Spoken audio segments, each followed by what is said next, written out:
1월 8일 금요일 새벽 말씀 묵상입니다. 오늘도 말씀으로 하루를 여는 세광의 가족 여러분을 축복합니다. 여러분은 오늘 하루 무엇을 위해 살고자 하십니까? 사람들은 자신만의 왕국을 세우기 위해 힘을 다합니다. 어떻게 해서든지 자신의 능력을 인정받고 하는 일에 영역이 든든하게 세워지기를 바라는 것이죠. 그러나 우리 그리스도인들이 세워가야 할 왕국은 하나님의 나라입니다. 또한 하나님 나라 복음을 위해 힘을 다하는 것, 이것이 우리 삶의 목표가 되어야 합니다. 오늘 본문에 나오는 세례 요한과 예수 그리스도의 삶이 그러했습니다.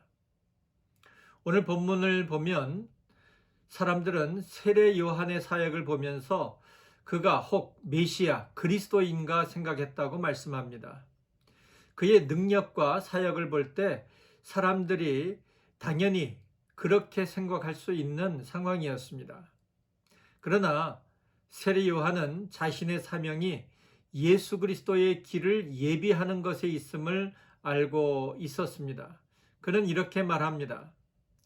나는 물로 너희에게 세례를 베풀거니와 나보다 능력이 많은 이가 오시나니 나는 그의 신발끈을 풀기도 감당하지 못하겠노라. 그는 성령과 불로 너희에게 세례를 베푸실 것이요 손에 키를 들고 자기의 타작마당을 정하게 하사 알곡은 모아 곳간에 들이고 쭉정이는 꺼지지 않는 불에 태우시리라. 세례 요한은 백성들에게 인정을 받았고 많은 사람들이 그를 따랐습니다. 마음만 먹으면 자신을 따르는 자들과 함께 큰 세력을 형성할 수 있는 그러한 능력도 있었습니다. 그러나 그는 하나님 나라를 위한 사명의 사람이었습니다. 자신의 왕국이 아닌 하나님 나라를 바라보았고 그 나라를 위한 사명을 기억했습니다. 그의 사역의 초점은 자신보다 더 능력이 많으신 분, 예수 그리스도를 나타내는 것이었습니다. 그는 이 사명을 힘을 다해 마쳤습니다.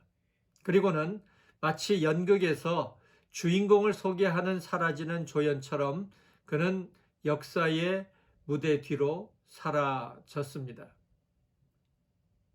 이제 예수께서 사역을 시작하십니다. 이것은 하나님 나라와 복음의 시작이었습니다. 주님은 공생의 사역을 시작하시며 세례를 받으십니다. 죄가 없으신 하나님의 아들, 그분은 세례를 받아야 할 이유가 없었습니다. 그러나 그분은 우리의 죄의 문제를 해결하시고 우리를 죄에서 돌이키시기 위해 죄인된 우리와 같은 모습으로 세례를 받으신 것입니다. 그는 겸손히 자기의 백성과 같은 자리에 서셨고 우리와 하나가 되셨습니다. 예수께서 세례를 받으시고 기도하실 때 하늘이 열리고 성령이 비둘기 같은 형체로 그의 위에 강림했습니다. 그리고 음성이 들려옵니다. 너는 내 사랑하는 아들이라 내가 너를 기뻐하노라. 주님은 성령 안에서 하나님 나라의 왕이면서 고난받는 종의 삶으로 부르심을 받아 사역을 감당하셨습니다. 예수 그리스도의 생애는 평생 하나님 나라와 복음을 위한 것이었죠. 그가 사역을 시작하시면서 외치신 것도 하나님 나라였습니다. 마가복음 1장 15절을 보면 때가 찼고 하나님 나라가 가까이 왔으니 회개하고 복음을 믿으라 선포하십니다. 오늘 본문 23절 이후의 말씀을 보면 예수님의 족보가 나옵니다.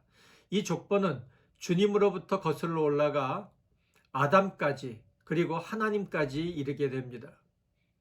주님은 우리를 위해 오신 둘째 아담입니다.